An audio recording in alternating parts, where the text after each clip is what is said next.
and I'm at the Ohio River in Ohio looking over at West Virginia. You can see maybe there's a lot of industry behind me. So right here is Westlake chemical and petrochemical company, and then there's Blue Racer Midstream, a fractionation plant. So when gas is fracked, it contains more than just the methane that you use for energy. It contains impurities, water, propane, butane, ethane, and those different components have to be separated out. And that's what happens at Blue Racer Midstream. That plant will separate out the natural gas methane from natural gas liquids like ethane and propane. And if that Mountaineer site that Shannon was talking about is permitted, then Blue Racer will send ethane and propane and butane in pipelines underneath the Ohio River to the Mountaineer site where it will go back underground for storage.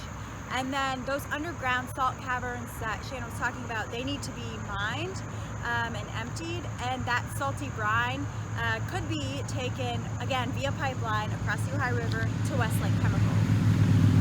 So once again, we're seeing the way that this infrastructure is connected in many different ways. So West Virginia is a really, really important part of the conversation when we're talking about fracking and petrochemicals. Obviously, a lot of fracking takes place here. In 2017, Trump traveled to China and signed a memorandum of understanding, an MOU with China Energy.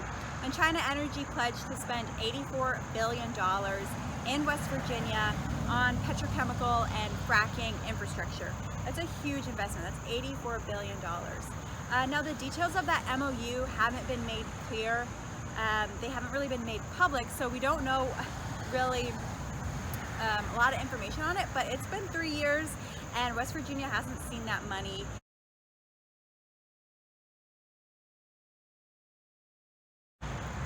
A lot of times the conversation around fracking focuses on how important it is for energy independence, but that's not really true, because a lot of the gas and the oil that's produced here is now going for export as well as plastic.